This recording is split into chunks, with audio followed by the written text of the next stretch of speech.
suaranya kedengeran nggak? Kedengaran? Udah. Kami alhamdulillah. Jakarta, DKI Jakarta, Monas. Sedang di Monas ini juga. salah ini yang kemarin belum. Ya. Sedang di Monas.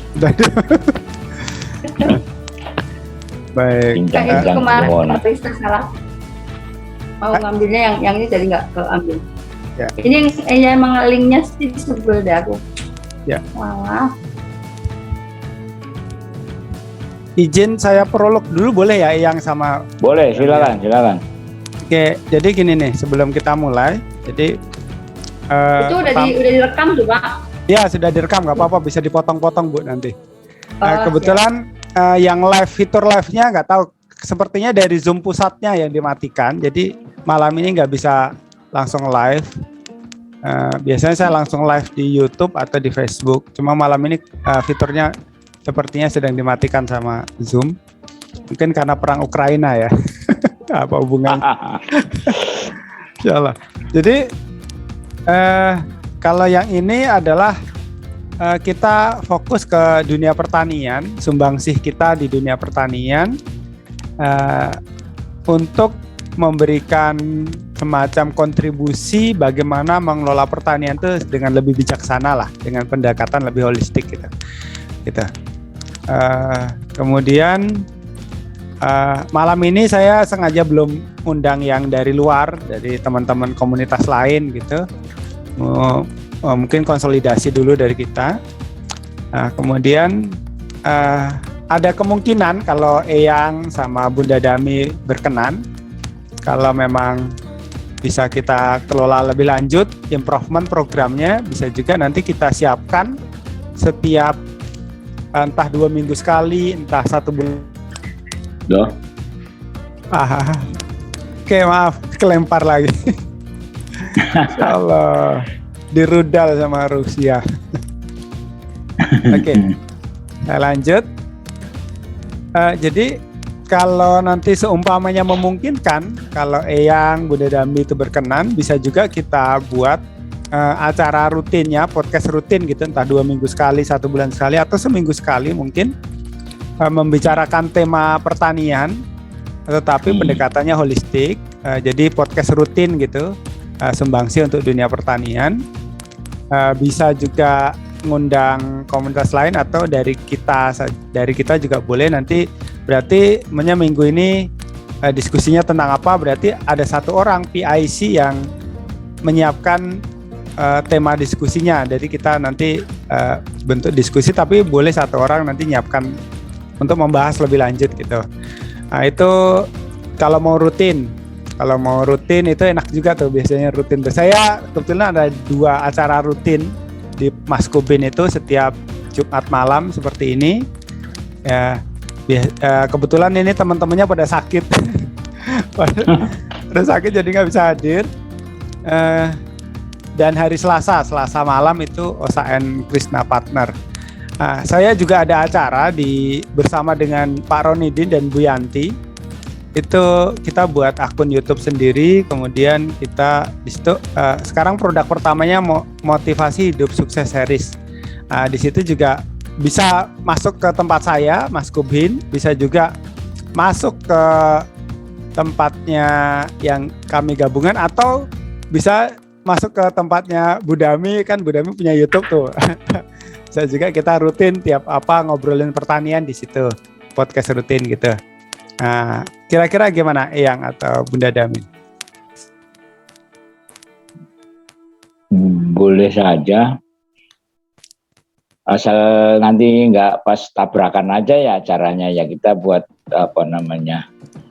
soalnya kan kadang-kadang acara-acara yang komunitas itu kan padat juga ya. Oh benar. Jadi kita cari selah-selahnya itu aja. Kayak kemarin kan tabrakan antara Icon Talk sama yang lain gitu kan, jadi kita nggak bisa ikut ini. Ya. Nah ini daripada ganggu-ganggu, lebih baik cari posisi mana atau jam mana gitu ya, hari atau jam, mungkin dibedakan harinya atau jam. Benar, ya. Bisa pagi habis subuh. Bu Dami ya, sibuk. bisa saja. Bu Dami sibuk. Gimana? Sibuk masak nih. Bu Dami?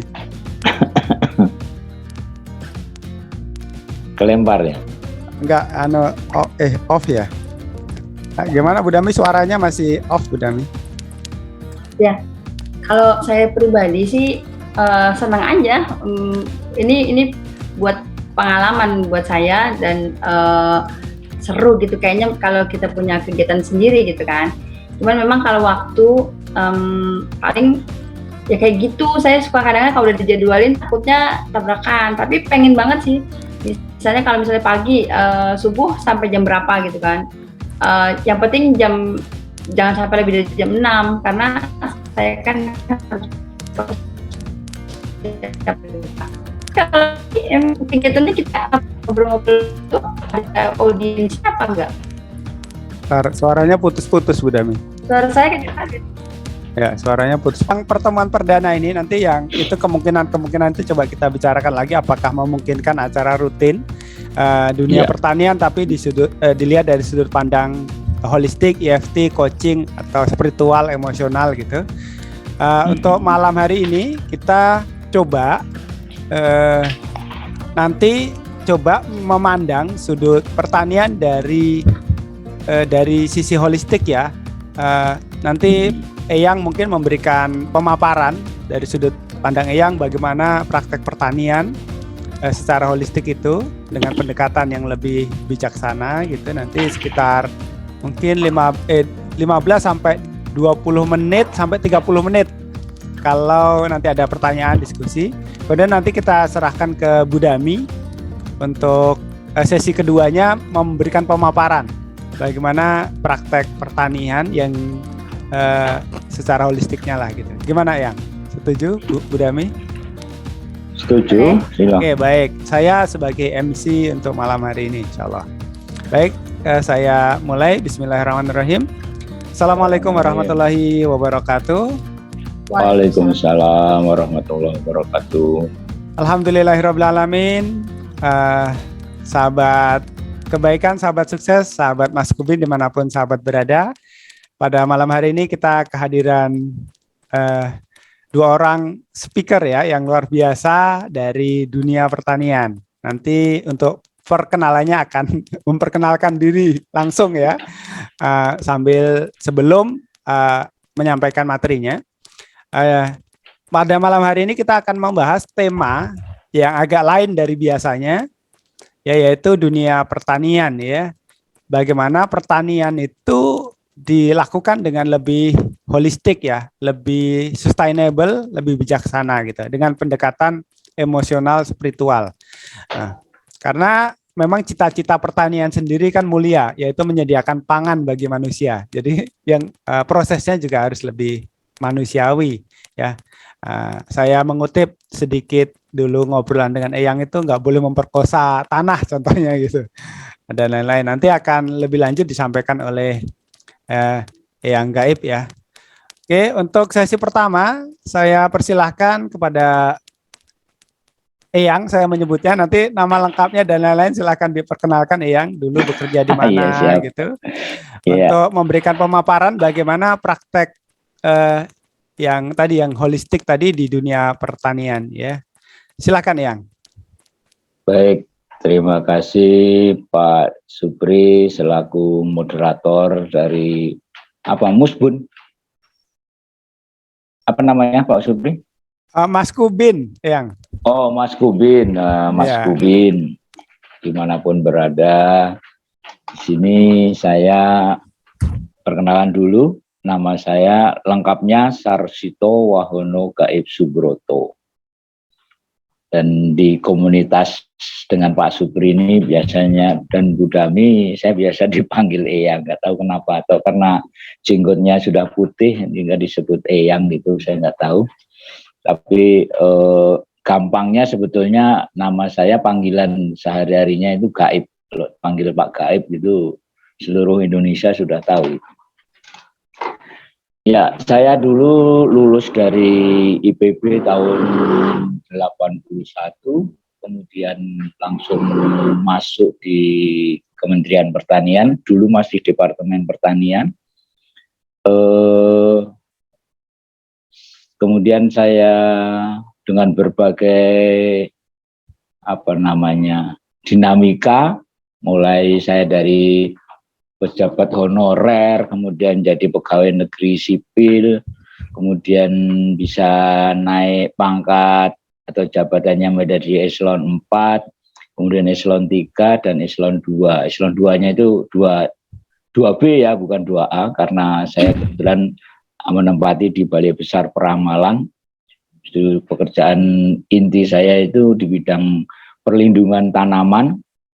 Nah, kemarin terakhir saya diberi amanah untuk mengelola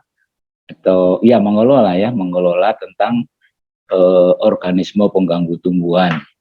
Tujuannya supaya serangga-serangga yang ada di sawah ataupun di kebun ataupun di ladang ataupun di manapun itu tidak sampai menimbulkan kerusakan yang merugikan secara ekonomis. Nah, saya bergelut dengan dunia pertanian ini karena saya background utama saya adalah di bidang perlindungan tanaman. Di dalam mengelola hama dan penyakit itu kita punya yang namanya pengelolaan hama terpadu atau yang disingkat dengan PHT. Nah, di dalam PHT ini ada 4 prinsip yang kita pegang teguh, yaitu yang pertama adalah budidaya tanaman sehat. Kemudian yang kedua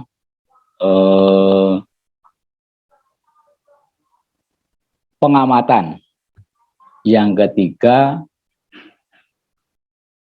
petani itu harus bisa dan mampu mengelola usaha taninya dengan sebaik-baiknya. Artinya petani harus menjadi manajer di lahan usaha taninya. Dan yang keempat itu penggunaan musuh alami.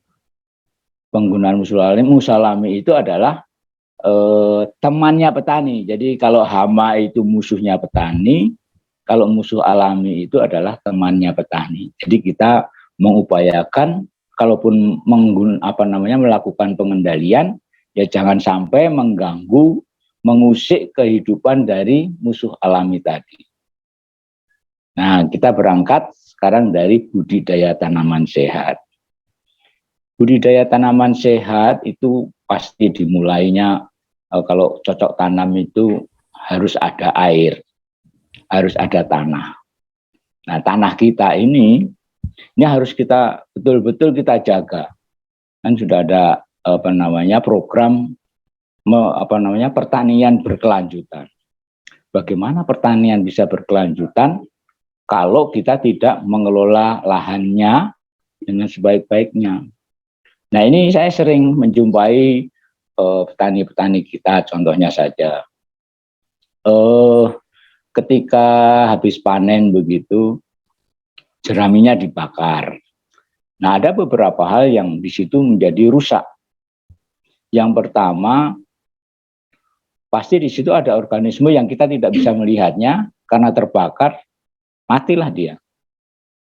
Begitu kita akan nanam lagi kan sulit untuk menghidupkan kembali kalau kita tidak memasukkan. Ini sebetulnya juga bisa kita lakukan, tetapi kan memerlukan proses yang lebih panjang. Padahal dulu nenek moyang kita itu di dalam pengolahan tanah sudah sangat bagus. Sudah ada aturannya. Sampai pengolahan tanah itu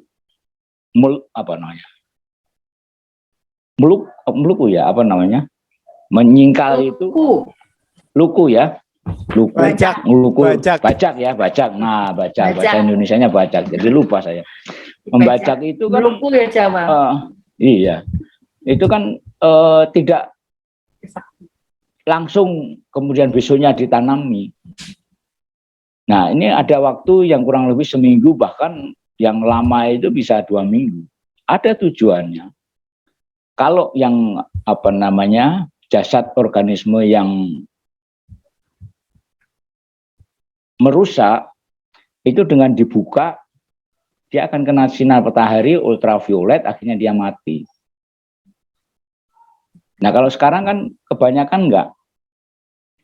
Sekarang ini belum panen, itu kita sudah menyediakan, kalau padi ya ini, sudah menyediakan bibitnya di luar. Begitu panen di traktor. Traktornya itu juga sangat dangkal gitu ya. Cuman kalau saya bilang ngeceknya itu, ini cuma di ecek gitu saja. Nah setelah itu besok pagi atau 2 hari lagi, itu sudah ditanam. Nah di situ kan ada macam-macam, ada tumbuhan yang mungkin harus ada pembusukan. Kalau terjadi pembusukan di sawah pada saat itu, kan ada panas di dalam tanah itu. Akhirnya apa? Tanaman yang kita tanam ini pun juga tidak sehat. Karena ada panas yang dikeluarkan dari akibat pembusukan jerami ataupun apapun juga tumbuh-tumbuhan yang ada pada saat sebelum panen itu masih ada, kemudian hanya dibalik sedikit saja, kemudian direndam air, ditanam. Nah ini kan jadi panas.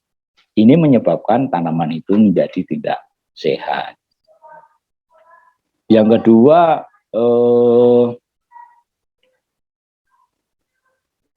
sekarang ini juga kan kalau makanya saya katakan jangan dipaksa begitu ya.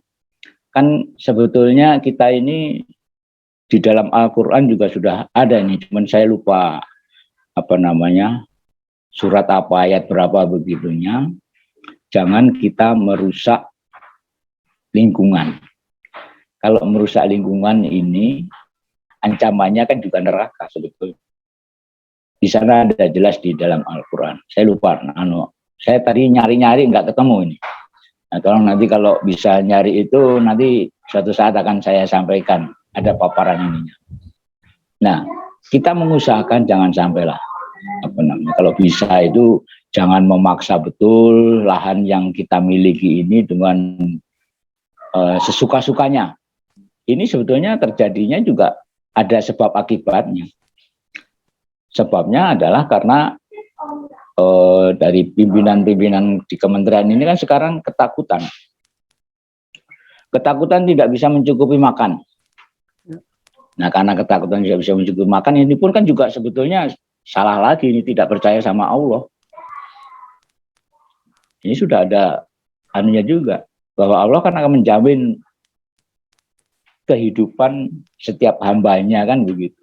Jadi sudah ketakutan dulu. Maaf Yang. Akhirnya, sebentar. ya.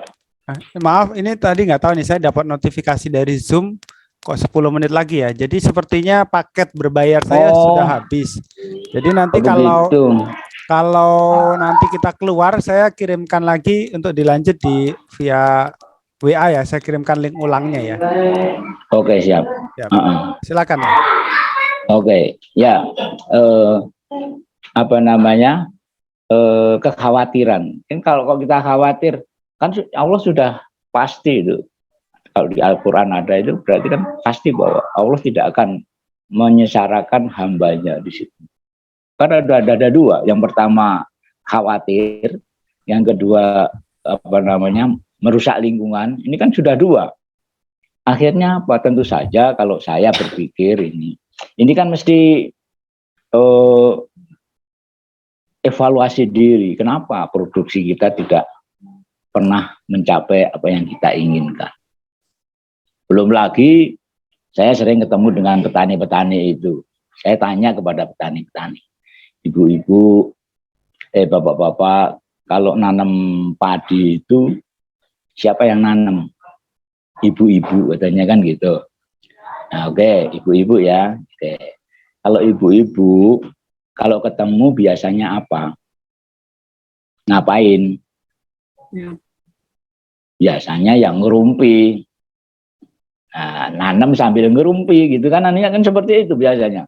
Nah, kalau ngerumpi, ini kata Bu Dami juga ini berarti apa? Ini aura negatif yang masuk ke dalam area sawah kita ini. Akhirnya apa? Tanaman dengan aura negatif ya pasti tidak akan baik tumbuhnya seperti itu. Nah ini dari isi emosionalnya kan seperti itu. Ini jadi kita teknisnya harus benar, kemudian ingat selalu membawa Allah karena semuanya itu ditentukan oleh Allah. Dan yang ketiganya ini jagalah emosi kita, jangan sampai memberikan aura negatif kepada tanaman yang kita ini. Seperti yang Bu Dami dulu pernah sampaikan di suatu acara begitu. Kalau dengan kata-kata positif gitu, tanaman itu akan menjadi kelihatan ada respon positifnya terhadap apa yang kita sampaikan, sehingga tanaman itu menjadi lebih baik, lebih subur, suka sering berbunga. Kemudian kalau buah ya banyak kan kita seperti itu. Nah ini yang harus kita lakukan. Kita jangan buru-buru, kemudian harus 4 kali tanam, harus 3 kali tanam setahun. Nah, tanah kalau 4 kali tanam, kapan dia bisa bernafasnya? Lahan pun, tanah pun kan juga perlu bernafas. Ketika mereka selalu dikasih air, ya dia akhirnya apa? Anaerob. Akhirnya apa? Apapun yang ditanam di situ menjadi tidak tumbuh, khususnya padi ya. Padi itu tanaman yang butuh air, tapi bukan tanaman air. Butuh air, tapi bukan tanaman air. Artinya tidak perlu selalu diairin seperti itu. Padahal petani itu senangnya kalau sudah ini ya di air itu selalu ada. Akhirnya apa? Tanahnya ini yang menjadi rusak. Nah sekarang ini tanah kita ini sudah rusaknya sudah sangat parah.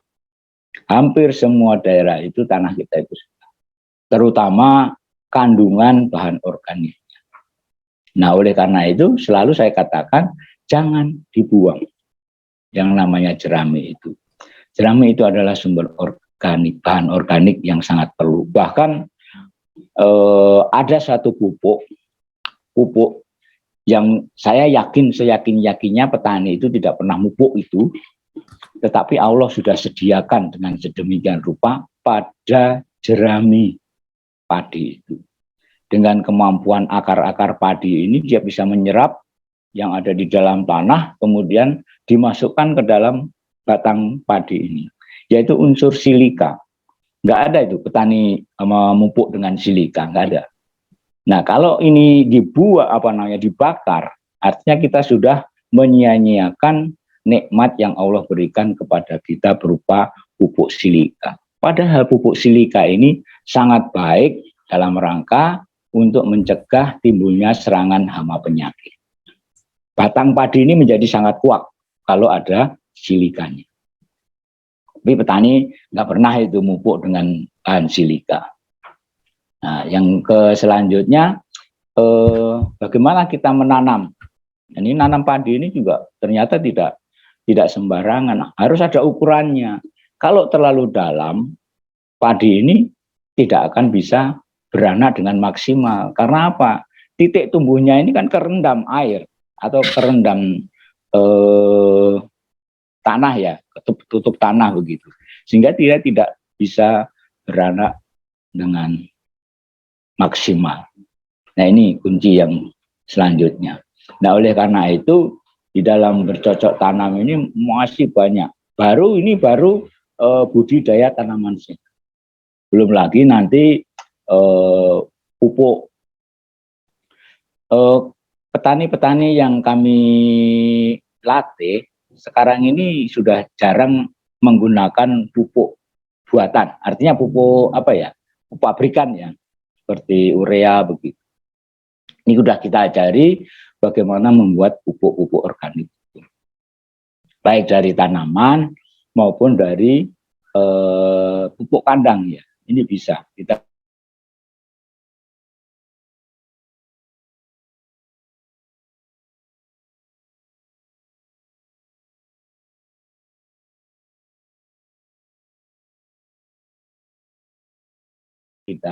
tentu harus bertahap karena petani kita biasanya melihat pengalaman sebelumnya. Nah ini yang harus ada tuntunan kepada petani, apa namanya, kalau di sawah itu ada dam farm, dam plot dan lain sebagainya, itu yang harus kita buat sedemikian rupa sehingga para petani itu yakin bahwa dengan ini sebetulnya bisa. Nah ini sahabat-sahabat Mas Kubin, jadi ketika kita melakukan cocok tanam khususnya padi ini, saya belum melangkah ke tanaman yang lain, ini baru padi. Mungkin nanti Bu Dami tanaman yang lain. Ini sangat rigid sekali. Harus kita perhitungkan betul bagaimana kita bisa menghitung kapan kita harus mupuk, kapan kita harus menyiang. Nah sekarang ini menyiang saja petani ini sudah males. Tabur aja pakai herbisida. Padahal yang namanya di belakangnya ada sida begitu, itu sebetulnya artinya racun. Jadi nanti kalau punya anak ini, apa namanya, sahabat Mas Kubin ini, jangan di belakangnya ada sidanya. Karena itu namanya racun. Artinya racun. Apa namanya, fungisida, pestisida. Semuanya kan ada sida-sidanya gitu. Ini artinya racun. Kita selalu mengingatkan yang namanya sida-sida ini juga harus hati-hati menggunakannya. Nah, sekarang ini karena alasannya sih macam-macam petani. Nyari tenaga susah. Sehingga gampangnya saja ditabur aja dengan herbisida kalau untuk merambat apa namanya. Suara Eyang ketutup yang itu moodnya. Oh iya. Ya. Prinsip yang kedua adalah pengamatannya. Nah, ini kita selalu memberikan apa namanya, bimbingan kepada petani bagaimana cara mengamati ini. Apa namanya? Pelatihannya seperti apa? Ya, pelatihannya ya petani kami suruh untuk ke lapangan langsung melihat di sawahnya ada apa saja. Nah, nanti ada pertanyaan di situ, apa ini, apa itu, kan gitu. Apa? Baru kita ajak ke saung lagi, kemudian kita jelaskan, tadi Bapak mendapatkan apa? Saya mendapatkan banyaknya ini. Oh, itu Pak, itu namanya temannya petani. Jadi, kalau lebih banyak temannya petani daripada musuhnya petani, jangan buru-buru menggunakan yang namanya tadi sida tadi. Terus caranya bagaimana Pak? Nah, kita ajari bagaimana kita membuat yang namanya yang organik, nabati, alami, dan lain sebagainya. Ini bisa diajarkan nanti secara praktek, juga bisa kita ajarkan. Kalau nanti suatu saat ada komunitas yang memerlukan untuk mendapatkan pelajaran atau pelatihan, siap kita meluncur untuk memberikan pemahaman ataupun pelatihan bagaimana cara membuat agen hayati, pestisida nabati, dan lain sebagainya. Itu bisa dilakukan. Sehingga kita tidak boleh buru-buru menggunakan sida. Jangan, sekali lagi, dengan menggunakan sida tadi kan berarti kita juga sudah merusak lingkungan lagi. Ini dosa lagi anunya. Jadi kita dipenuhi dosa kalau sampai kita merusak lingkungan kita. Nah, setelah kita melakukan pengamatan, diajarin melakukan pengamatan, baru nanti petani, silahkan Bapak petani, nanti kalau ada musuhnya petani, silahkan laporkan kepada petugas yang ada di wilayah Bapak-Bapak Ibu semuanya. Nah, itu sudah kita lengkapi dengan berbagai teknologi bagaimana mengendalikan yang namanya UPT ini di tengah-tengah Bapak sekalian. Nah, kemudian setelah itu kan sudah ditanam, akhirnya apa? Panen. Nah, di dalam panen ini juga ada perintah lagi ini. Perintahnya apa? Jangan sampai lupa dengan zakatnya. Nah, petani sekarang kan banyak yang lupa itu. Padahal zakatnya pertanian itu diambil pada saat panen. bukan setelah panen, tapi pada saat panen. Nah ini biasanya guyonannya untuk masuk ke dalam pikiran atau benaknya para petani itu, kalau hasil panen itu sudah sampai ke kantongnya ibunya, ini ngambilnya sudah susah lagi. Jadi bagaimana? Ya pada saat panen itu langsung kita keluarkan zakatnya. Nah ini ada timbal baliknya sebetulnya. Karena apa? Kalau zakat ini tidak dikeluarkan, pasti Allah akan mengambil secara paksa itu zakatnya. Dengan apa? Ya timbul hama penyakit, bencana alam dan lain sebagainya. Ini yang kadang-kadang kita tidak menyadari, tidak apa namanya, tidak care dengan yang kemarin. Oh saya ternyata belum bayar zakatnya. Ini biasanya lupa kalau sudah sampai ke rumah itu sudah lupa. Oleh karena itu zakat ini harus diambil pada saat masih di sawah. Begitu bayaran cash begitu, ya sudah kita berapa persen harus kita keluarkan dari hasil yang kita. Nah ini kira-kira dari A sampai Z kurang-kurang dikit, kurang lengkap, nggak apa-apa, tapi nanti suatu saat kita bisa sambung lagi dengan yang lebih panjang, mungkin dengan tayangan-tayangan supaya nanti bisa dilihat secara langsung oleh para komunitas Maskubin yang di bawah Pak Supri ini. Saya kira dari saya segitu Pak Supri, mudah-mudahan sebagai awal dari pertemuan kita ini bisa memberikan manfaat kepada kita semua. Saya pun juga masih belajar. Terima kasih. Assalamualaikum warahmatullahi wabarakatuh. Waalaikumsalam warahmatullahi wabarakatuh. Wah luar biasa nih Eyang, sudah mengingatkan kita semuanya bahwa ternyata bertani pun bisa berdosa ya.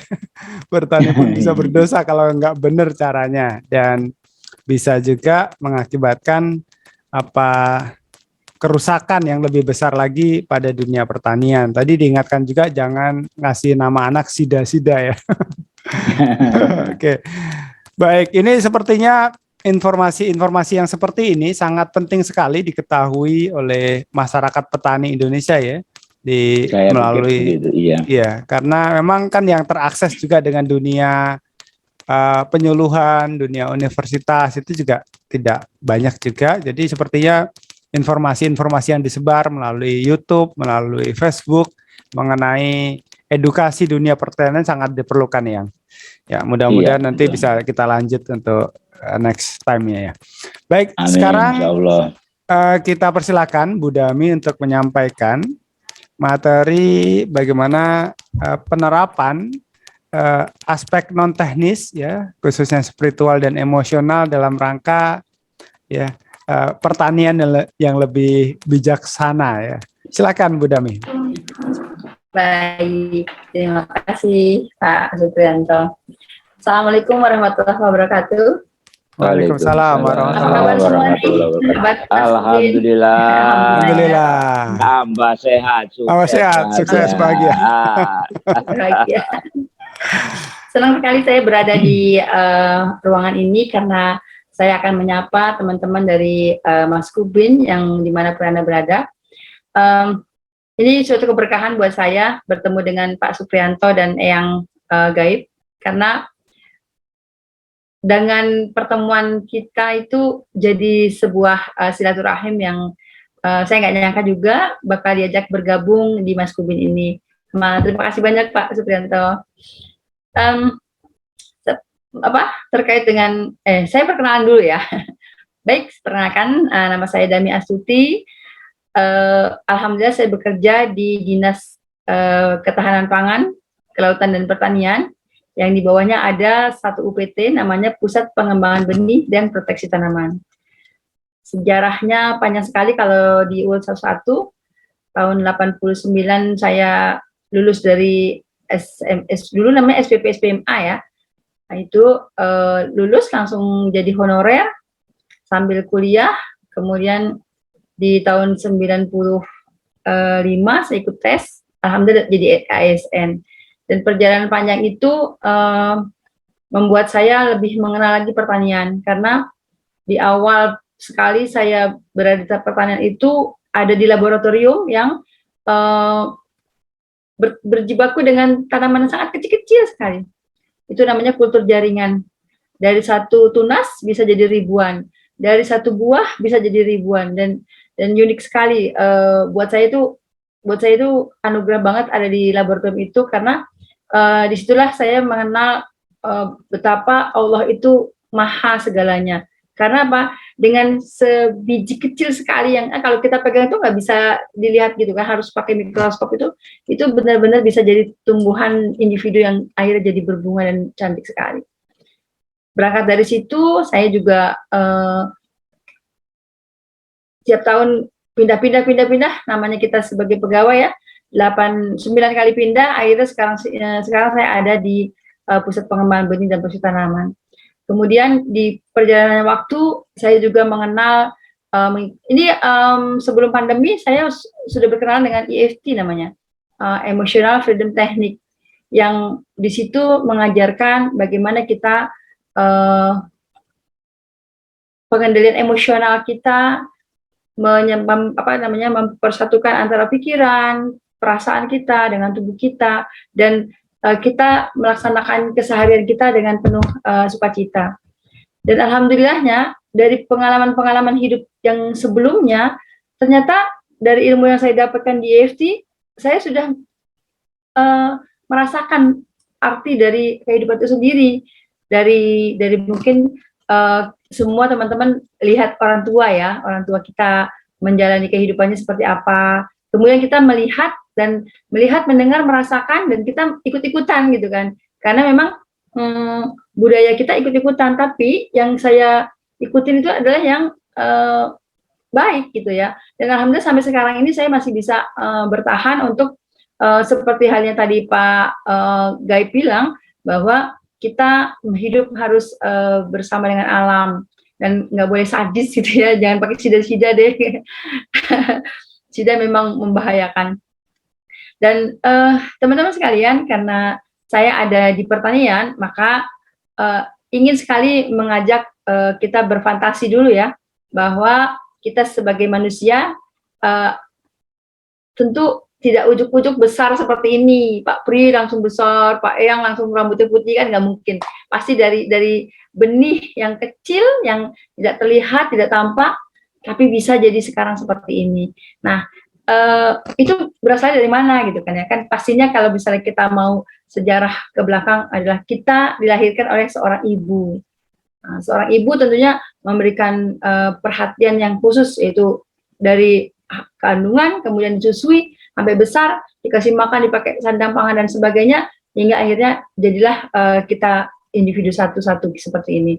Nah, untuk kepertaniannya sendiri, ini saya ingin menarik garis benang merahnya adalah yang sekarang kita pakai, misalnya ini kerudung kita, baju kita, Pak Gaib tuh pakai apa itu namanya, blangkon, Pak Pri pakai baju lapis itu kan semuanya tidak ujuk-ujuk jadi, semuanya dari ada yang membuat dan ada yang membudidayakannya gitu ya. Nah, itu hasil dari bumi. Kalau bahasa kita kan hasil bumi kalau orang pertanian. Tapi bumi itu sendiri bukan hanya sekedar kata-kata bumi, tapi bumi adalah ibu kita. Loh, kok bumi ibu kita? Kalau ibu kita kan ibu-ibu kita yang melahirkan kita gitu. Tapi ini yang akan saya tarik adalah bumi sebagai sumber dari apa yang ada kita pakai sekarang ini. Kita makan dari bumi, kita pakai dari bumi, kita bikin rumah juga dari bumi, karena semuanya dari sana semua. Oleh karena itu kita sepakat namakan bumi adalah ibu kita. Kemudian untuk melaksanakan kehidupan kita, tentu kan adanya pertanian. Tentu kearifan lokal itu sangat kita harapkan ya, dengan ramah lingkungan.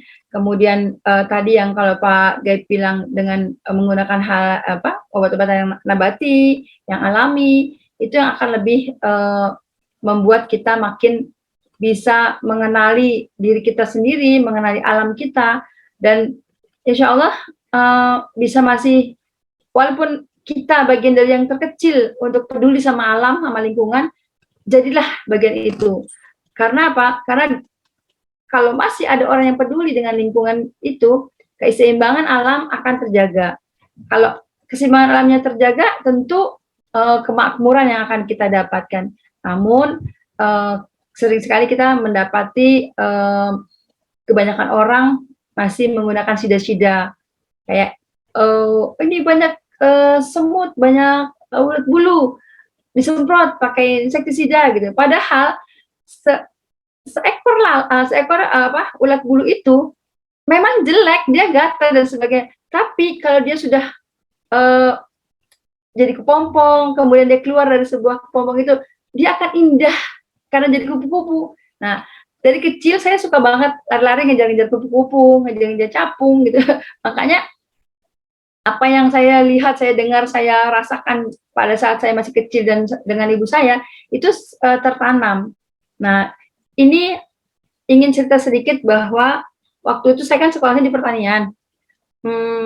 Dapat tugas menanam jagung dan kacang tanah di 500 meter persegi, hanya 2 orang. Jadi satu kelompok 2 orang, masing-masing ada 12 kelompok. Pada saat itu, karena saya tinggalnya di Tanjung Priuk, sekolahnya di Ciganjur, itu butuh 2 jam, zaman dulu ya, karena mobilnya tuh jauh sekali, 2 jam perjalanan. Tentu pasti sampai paginya udah capek, udah sampai sekolah ikutin pelajaran, sorenya udah menjelang pulang tuh udah capek, sampai rumah langsung tidur bluk gitu. Kadang-kadang pernah saya pakai seragam langsung tidur, Mbak capek ya Mbak gitu. Akhirnya ibu saya izinkan saya kos gitu kan. Nah waktu itu saya ingat sekali, saya nggak itu belum tahu ilmunya ya, saya nggak tahu kenapa saya menghayal atau melamun gitu. Saya pegang benih-benih yang ada di tempat saya, jagung sama kacang tanah itu, saya sambil pegang-pegang, jagung, kacang tanah kamu nanti aku tanam, tapi jangan marah ya kalau aku nggak siram tiap hari, soalnya sumber airnya jauh, terus aku juga rumahnya jauh, nanti kalau misalnya kamu tumbuh yang sehat ya, yang subur ya. Terus itu ngomongnya mengalir aja gitu, kayak orang ngelamun tapi setengah gimana gitu. Mungkin itu kalau setelah saya ikut kelas itu namanya gelombang theta gitu ya. Pada saat gelombang theta itu ini antara pikiran kita sama alam tuh nggak ada batasnya, langsung menuju ke atas. Kemudian ini alam raya juga langsung ngonek gitu kalau bahasa kita sekarang itu. Dan alhamdulillahnya dari 12 kelompok yang menanam waktu itu tanaman swakarya 500 meter itu, saya termasuk yang berhasil tanamannya tumbuh dan subur. Allahu alam, karena saya ngomong sama benih-benih itu atau tidak, saya nggak tahu ya, tapi itu yang saya rasakan. Nah, perbandingannya ada beberapa kelompok yang jagungnya itu tidak tumbuh, dia hanya 10 cm atau 20 cm, segitu aja nggak naik-naik gitu. Kalau kata mungkin kalau kata Pak bagian PHT, apa Pak, layu malai gitu ya Pak, dia nggak naik-naik tuh Pak Gaib. Jadi itu gagal panen gitu kan. Kemudian yang lain-lain juga seperti itu. Nah, kata guru saya, Mi, kamu kasih apa tanamannya? Saya nggak kasih apa-apa Pak. Kok bisa seger, terus waktu panen itu banyak gitu. Orang semua senang terfokus ke kebun saya gitu. Nah, setelah besar, setelah kemarin saya juga ikut EFT, mengenal Emotional Freedom Technique, itu ternyata ada hubungannya antara apa yang kita lakukan dengan alam raya ini gitu. Jadi ketika terjadi komunikasi 2 arah, yang istilahnya apa ya, kalau saya ini kayak sekarang kita ada Pak Supriyanto, ada Pak Sarsito, ini berkomunikasi dengan baik, maka tercipta akhirnya dari yang tidak kenal semakin kenal, kemudian kita jadi acara seperti ini gitu. Itu kan artinya adanya komunikasi atau hubungan baik. Nah, sama juga dengan kita dengan alam. Kalau misalnya tadi kita tanam padi, misalnya ada yang apa tuh namanya tuh, kalau yang kayak semut, tapi dia kalau dipegang itu loh Pak, gatel. Sebagai predator. Wereng bukan? Oh, predator. Bukan wereng, musuhnya wereng. Paederus. Yang itu kalau yang dulu tomcat, kalau dulu namanya tomcat. Iya, tomcat, betul. Tomcat itu kalau buat kita itu takut, serem, karena itu bikin bludukin tangan kita kayak kebakar gitu kan. Padahal itu adalah sahabat petani. Kalau misalnya petani tidak kenal, berarti kan diberantas pakai insektisida gitu kan. Nah, hal-hal yang kayak seperti inilah yang perlu kita samakan persepsi bahwa alam raya ini sudah diberikan sedemikian rupa keseimbangannya. Kalau kita jaga keseimbangannya, tentu semuanya akan baik-baik saja. Seperti halnya saya bekerja di pertanian, waktu awal-awal sekali saya dipercaya untuk pegang kebun, saya sangat marah kalau ada rumput yang disemprot pakai Roundup. Aduh, itu jangan. Bu, capek Bu, ini musim hujan tuh pasti nanti tumbuhnya banyak, kerjaan kita banyak, gini. Ya sudah, nggak apa-apa. Sekarang kalian pakai nggak apa-apa. Tapi besok dikurangin ya, lama-lama. Caranya gini, kalau teki diambil, dicabut harus sama umbinya. Kalau nggak ada umbinya nggak kecabut, pasti dia akan lebih lebat lagi. Itu tuh Bu, yang kayak gitu ribet gitu ya. Ya awal-awal kita dimusuhin, ada Bu Damin jadi nggak enak nih, kerjaannya harus begini gitu. Nah, perjuangan untuk mengarah ke kearifan lokal itu tidak mudah memang, tapi kita harus berjuang. Dengan perjuangan itu nanti akan terbukti bahwa kalau alam kita seimbang, tentu akan terjadi peningkatan. Pernah nggak teman-teman Mas Kumin pernah ya ngerasain panas yang berkepanjangan lebih dari 5 tahun sebelum ini? Kalau 2-3 tahun belakangan ini kan udah mulai banyak hujan, terus teduh gitu ya. Itu ada, saya ingat sekali gerak waktu zamannya saya di bidang kehutanan, presidennya waktu itu masih Pak Bambang Yudhoyono. Itu ada gerakan yang namanya menanam 1.000.000 pohon. Itu hampir setiap hari saya mendampingi teman-teman menanam. Dan hasilnya sekarang alhamdulillah Jakarta, terus kemudian Pak Sutioso, hijau royo-royo, hijau berkicau gitu. Itu kita tanamin tanaman sebanyak mungkin. Dan alhamdulillah sekarang mulai kerasa lagi. Padahal sebelum-sebelumnya kita pernah ngerasain yang panas sangat, dan kita hampir pernah pacaklik juga ya. Nah, ini adalah keserakahan manusia karena tidak memikirkan akibat dari apa yang kita lakukan. Pengennya dapat banyak, nanam 1 tahun 4 kali, bisa panen 4 kali, tanpa berpikir bahwa bumi ini capek gitu. Kok bumi capek? Iya, bumi juga capek kalau misalnya kita paksain terus gitu. Kemudian hara yang ada kita paksain pakai nutrisi yang kimiawi gitu. Padahal kalau misalnya kita sepakat dengan seperti yang disampaikan oleh Pak Gaib tadi, bahwa alami saja, pakai nabati saja, itu juga sudah sangat membantu untuk kemaslahatan umat gitu. Itu kalau misalnya disadari bersama. Tapi ya tetap aja kita pasti ada pro dan kontra. Nah, itu yang membuat pertanian kita banyak menurun akhir-akhir ini. Tapi alhamdulillahnya bagi mereka yang mau bertahan dalam koridor masih menyandang kearifan lokal, bahwa bumi adalah ibu kita, yang kalau ibu kan harus kita hormati, kita sayangi gitu ya. Nah, hal inilah yang menjadikan kita tetap punya energi bahwa yang kita lakukan ini benar, yang kita lakukan ini untuk penyelamatan bumi, yang kita lakukan ini untuk menyelamatkan lingkungan kita.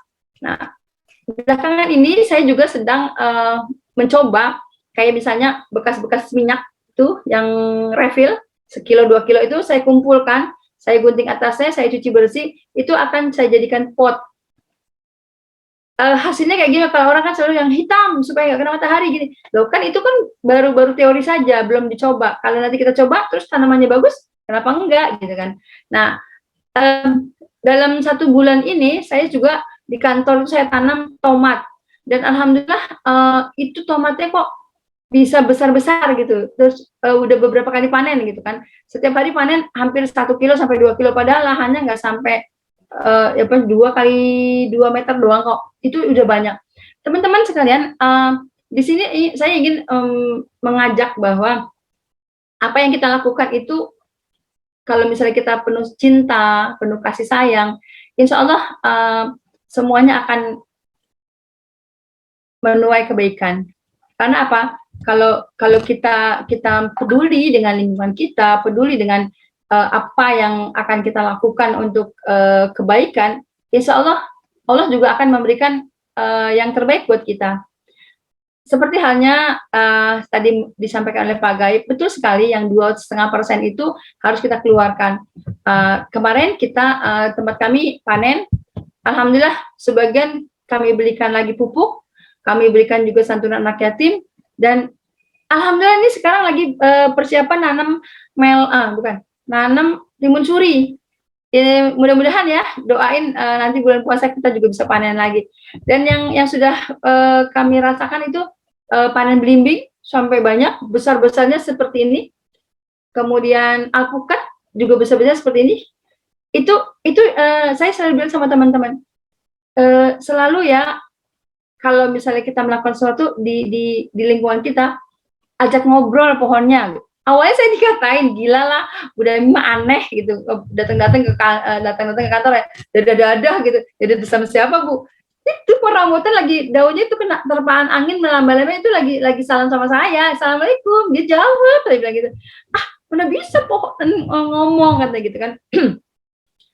Disitulah tantangannya bahwa kenyataan hidup itu seperti itu. Bahkan kalau saya sholat kan di jendela saya itu nggak tutup hordeng, itu melambai-lambai itu saya senang banget. Saya pasti kirimkan Fatihah buat tanaman yang ada di kebun saya, teman-teman saya yang bekerja untuk kebun kami gitu kan. Itu saya selalu lakukan, dan alhamdulillah teman-teman apa ya, ketika saya butuh ini itu boleh dibilang itu dijabah sama Allah gitu.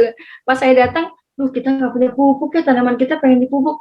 Tiba-tiba ditelepon sama teman saya, Mbak Dami, ini ada peternak sapi bingung mau buang limbah, bisa nggak dibuang tempat kamu? Oh ya siap, kata saya. Subhanallah, kalau Allah udah mau ngasih ya, kun fayakun. Saya dapat 3 truk. Kalau 3 truk itu, kalau nominalnya itu hampir 10 juta. Ini kita nggak ngeluarin 10 juta. Saya hanya ngasih tip untuk supirnya sama kernet mobilnya untuk mengirim ke tempat saya. Allahu alam. Kemudian banyak kemudahan lagi yang diberikan oleh Allah Subhanahu wa taala terkait dengan apa yang kita perlakukan. Jadi ketika kita menyayangi dengan tulus hati kepada bumi, tanaman yang ada di sekitar kita, itu benar-benar akan kembali ke kita. Dan saya pernah ikut kelas suprarasional matematika nalaria itu. Saya juga heran, kok matematika nalaria pelajarannya seperti ini gitu. Ternyata di situ ada bagan yang seperti ini ya, bagan kalau misalnya kita bikin segitiga sudut 90 derajat, di sudut yang bawahnya ini kalau kebaikan kita sedikit, sementara di luarnya itu lebih banyak kejahatannya, itu pasti kita nggak akan mendapatkan hal-hal yang unik gitu. Tapi kalau kebaikannya kejahatannya sedikit, di luarnya ini label birunya itu besar, artinya ketulusan kita, kasih sayang kita, kebaikan kita itu dilakukan terus-menerus, rutinitasnya itu ketulusan dalam artian kalau kita dikesilin sama orang, kita cepat-cepat memaafkan mereka, atau kalau kita pernah bikin kesalahan, kita cepat-cepat minta maaf sama orang itu. Itu cadangan, bukan cadangan, tabungan, namanya tabungan kebaikan. Nah, ketika kita melakukan kebaikan-kebaikan itu, alam itu ngerasain, dan alam itu akan memberikan kontribusi ke kita untuk apa yang sudah kita lakukan. Secara logika nggak mungkin gitu, tapi yang saya rasakan seperti itu, dan itu suatu keberkahan yang luar biasa yang sampai saat ini masih jadi tanda tanya besar untuk saya, tanda tanya besar untuk teman-teman saya yang masih belum yakin. Tapi Allah alam lagi ya, ini semua apa namanya ya, kalau buat saya anugerah yang tidak bisa disampaikan lewat kata-kata, tapi harus kita melakukannya dulu baru kita bisa merasakan. Atau teman-teman Mas Gumin pernah gini, lagi batin, aku pengen gini nah, coba ya kalau aku bisa begini-begini gitu.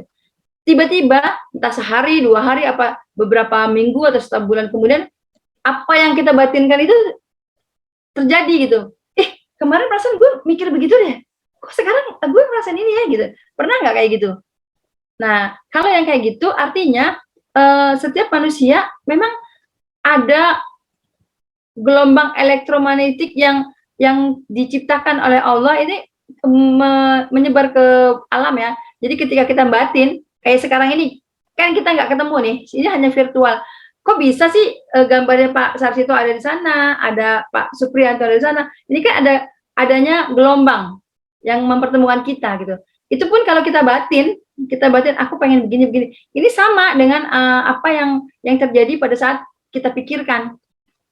Ternyata tidak ada jarak antara apa yang kita pikirkan sama yang kejadian yang terjadi seperti keinginan kita. Bukan berarti kita Tuhan ya, tapi ini seizin Allah, seizin Tuhan yang beliau berkehendak memang apa yang kita pikirkan itu terjadi. Tapi tentu yang tadi matematikanya kejahatannya harus lebih sedikit hal negatifnya dibanding hal-hal yang positifnya. Itu yang terpenting.